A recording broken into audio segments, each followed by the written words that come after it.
कट्टरपंथी स्पीकर जाकिर नायक को लेकर पाकिस्तान से एक हैरान और परेशान करने वाली खबर सामने आई है। इस खबर के सामने आने के बाद भारत की सुरक्षा एजेंसियों की चुनौतियां बढ़ गई हैं। जाकिर नायक ने पाकिस्तान से मिलकर एक बार फिर भारत को ललकारा है। उसने आतंकवादियों के साथ मिलकर भारत के खिलाफ बड़ी साजिश रची है, जिसकी तस्वीरों से पूरी दुनिया में हलचल तेज हो गई है। वहीं जाकिर नायक की पाकिस्तान यात्रा का काला सच भी सामने आ गया है। तो क्या जाकिर नायक का है असली मकसद? कैसे भारत के खिलाफ पाकिस्तान में रच रहा है साजिश? सब कुछ आपको बताएंगे अपनी इस स्पेशल स्टोरी में। नमस्कार, आप देख रहे हैं कैपिटल टीवी की स्पेशल स्टोरी। मैं हूं परवीन शेख। जाकिर नायक पर भयंकर खुलासा, लश्कर कमांडर से जाकिर की सीक्रेट डील, पाकिस्तान का चेहरा फिर बेनकाब, भारत के खिलाफ बड़ी साजिश को दिया अंजाम। पाकिस्तान में कट्टरपंथियों और आतंकवादियों के बीच गठजोड़ की नींव रखी जा चुकी है। पाकिस्तान की यात्रा कर रहे जाकिर नायक ने इस गठजोड़ की शुरुआत की है। 15 अक्टूबर को लाहौर के एक होटल में सीक्रेट मीटिंग और आयोजित एक कार्यक्रम ने पाकिस्तान में कट्टरपंथी विचारधाराओं और आतंकवादियों के बीच बढ़ते रिश्तों की परतें खोल दी हैं। इस कार्यक्रम की तस्वीरें सामने आने के बाद पाकिस्तान में जाकिर नायक की यात्रा का मकसद सामने आ चुका है। इस कार्यक्रम में भगोड़े इस्लामिक स्पीकर जाकिर नायक को बुलाया गया था, जिसका स्वागत करने वाला व्यक्ति मुजम्मिल हाशमी था। हाशमी जो लश्कर तैयबा का एक्टिव मेंबर है। हाफिज सईद के साथ हाथ मिलाते हुए ये शख्स नजर आया। ये तस्वीर इस बात की तस्दीक करती है कि कट्टरपंथी संगठनों के बीच एक नई तरह की सहमति या गठजोड़ बन रहा है। खबरों के मुताबिक इस मुलाकात में लश्कर का कमांडर हारिस डार भी शामिल था, जो आतंकवाद के खिलाफ पाकिस्तानी सरकार की नीतियों के सवालों के बीच एक महत्वपूर्ण भूमिका निभा रहा है। ऐसे में यह समझना मुश्किल नहीं है कि लश्कर तैयबा जैसे संगठनों को एक राजनीतिक मंच पर लाने की कोशिश की जा रही है। यही नहीं, लाहौर के उसी होटल में हाफिज सईद की एक और महत्वपूर्ण मुलाकात अब्दुल वाहिद के साथ हुई, जो पहले लश्कर का कमांडर रह चुका है और पाकिस्तान में मौजूद मिल्ली मुस्लिम लीग का नेता है। इससे आप अंदाजा लगा सकते हैं कि जाकिर नायक लश्कर के साथ मिलकर किसी बड़ी घटना को अंजाम देने की फिराक में है। यानी इस कट्टरपंथी के इरादे काफी खौफनाक हैं। जाकिर का पाकिस्तान में आतंकवादी संगठनों से मिलना बता रहा है कि वो भारत के खिलाफ कोई साजिश रच रहा है, जिससे भारत की सुरक्षा एजेंसियां भी सतर्क हो गई हैं। यह घटनाक्रम न सिर्फ आतंकवादियों और कट्टरपंथियों के बीच एक नए रिश्ते को दिखाता है, बल्कि यह इशारा भी देता है कि पाकिस्तान की सरकार और सिस्टम ऐसे खतरनाक तत्वों को एक मंच पर लाने के लिए सक्रिय है। इस प्रकार की गतिविधियां ये दर्शाती हैं कि किस तरह से कट्टरपंथी विचारधारा और आतंकवादी संगठन एक नई दिशा में आगे बढ़ रहे हैं। जाकिर नायक की यात्रा का मकसद अब साफ हो चुका है। कट्टरपंथ को सामान्य बनाना और इसे एक वैध राजनीतिक संदर्भ में पेश करना। इस हालात ने अंतर्राष्ट्रीय स्तर पर चिंता को और बढ़ा दिया है, क्योंकि ये न सिर्फ पाकिस्तान के आंतरिक मामलों को प्रभावित करता है, बल्कि पूरे इलाके की सुरक्षा हालात पर भी सवाल उठाता है।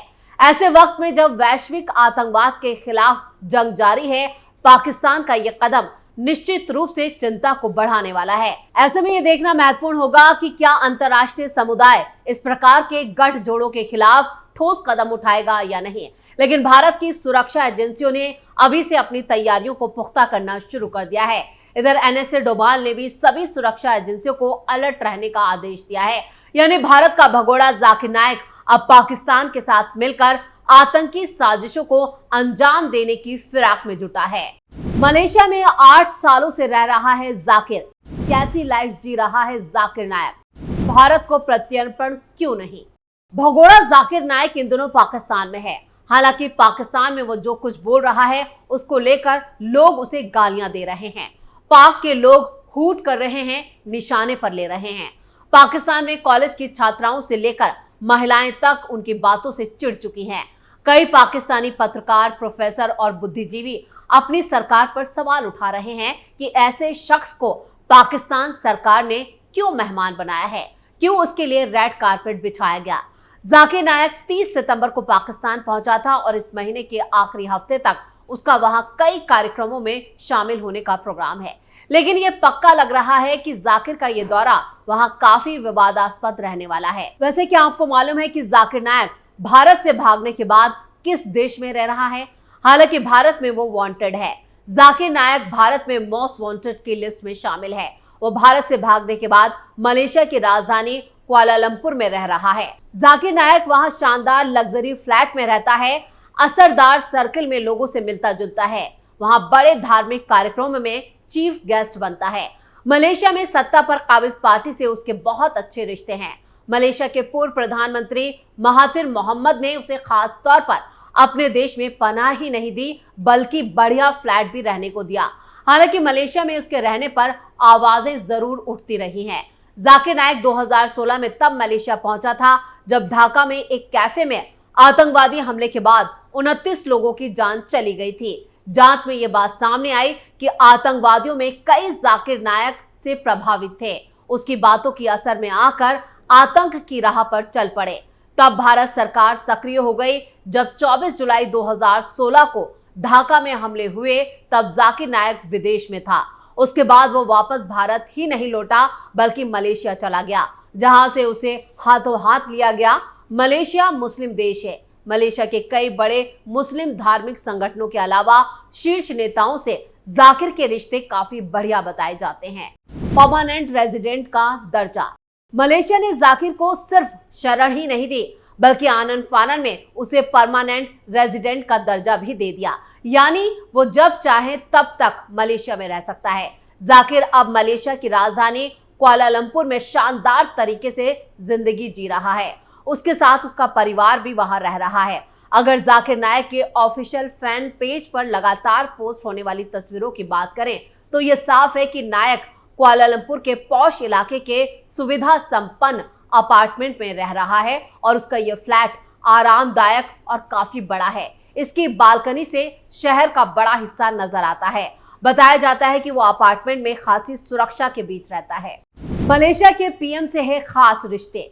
सोशल मीडिया पर फेसबुक से लेकर इंस्टाग्राम पर डाली जाने वाली तस्वीरें ये बताती हैं कि उसके इस फ्लैट में अक्सर यहाँ के धर्म जगत से जुड़े लोगों का आना जाना होता रहता है। कुछ साल पहले तक जब महातिर मोहम्मद वहां के प्रधानमंत्री थे तो उससे मिलते थे। देश के रसूखदार लोगों से उसके काफी मजबूत रिश्ते हैं। मलेशिया में कुछ साल पहले तक जब महातिर मोहम्मद प्रधानमंत्री थे तब तो जाकिर नायक को इस देश में खास तवज्जो मिला करती थी। तब कई तस्वीरें ऐसी हैं जिसमें उसको महातिर मोहम्मद के सरकारी आवास से लेकर कई कार्यक्रमों समारोह में तक भी देखा गया। वैसे आपको बता दें कि उसके संबंध मलेशिया में जो मौजूदा सरकार है उससे भी काफी अच्छे हैं। आराम की जिंदगी और धार्मिक गतिविधियों में शिरकत। अगर सोशल मीडिया और मलेशिया मीडिया की खबरों की माने तो ये पक्का है कि वहां न सिर्फ आराम की जिंदगी जाकिर नायक गुजार रहा है बल्कि सामाजिक और धार्मिक गतिविधियों में भी शिरकत करता रहा है। सत्ताधारी लोगों से लेकर धार्मिक नेताओं से उसका मेल जोल है। वो लोगों से मिलता जुलता है। मलेशिया की सरकार उसकी सुख सुविधाओं और सुरक्षा का पूरा ख्याल रखती है। इंस्टाग्राम पर जो उसकी तस्वीरें पोस्ट होती हैं वो जाहिर करती हैं कि नायक के पास पैसे की कोई कमी नहीं है, ना ही कोई दिक्कत है और धन लगातार उसके पास आ रहा है। कई तस्वीरों में नायक कुआलालंपुर की मस्जिद और बाजार में आराम से टहलते हुए नजर आ रहा है। कहां से हो रहा है पीस टीवी का प्रसारण? बेशक उसके टीवी चैनल पीस टीवी के प्रसारण पर भारत, बांग्लादेश, ब्रिटेन और कनाडा में रोक लगी हुई है, लेकिन कई देशों में इसका प्रसारण जारी है। ये साफ नहीं है कि पीस टीवी के कार्यक्रमों को अब कहां से प्रसारित किया जा रहा है।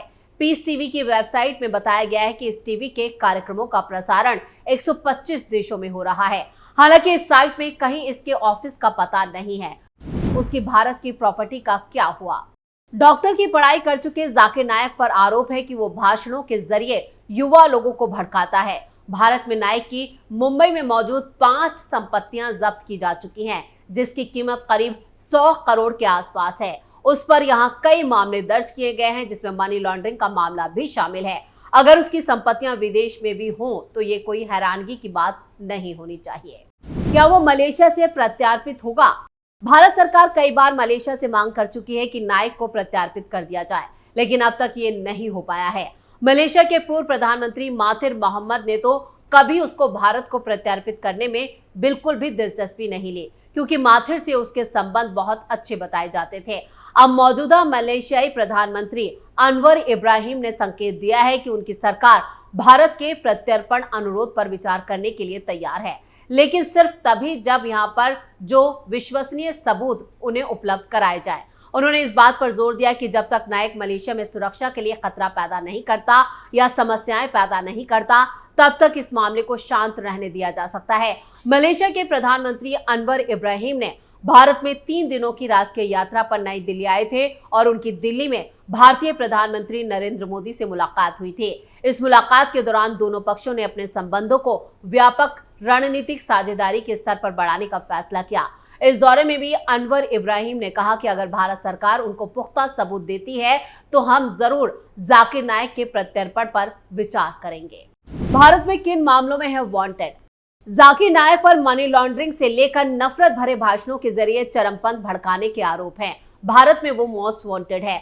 मलेशिया में उसकी मौजूदगी दोनों देशों के बीच तल्खी की वजह बनी हुई है और इससे दोनों देशों के बीच तनाव रहा है, खासकर तब जब भारत ने 2017 से उसके प्रत्यर्पण के लिए कई एप्लीकेशन लगाई हैं, कई अनुरोध किए हैं, लेकिन उसके बावजूद जाकिर नायक का प्रत्यर्पण नहीं हो पा रहा। लेकिन मलेशिया की नई सरकार अब इसमें दिलचस्पी ले रही है। ऐसे में उम्मीद की जा सकती है कि नरेंद्र मोदी सरकार जल्द ही कट्टरपंथी जाकिर नायक को भारत लाएगी और उसके गुनाहों की उसको सजा जरूर मिलेगी। तो स्पेशल स्टोरी में इतना ही। वीडियो की खबर कैसी लगी कमेंट करके अपनी राय जरूर दें। वीडियो को लाइक करें, शेयर करें और कैपिटल टीवी को सब्सक्राइब जरूर करें। नमस्कार।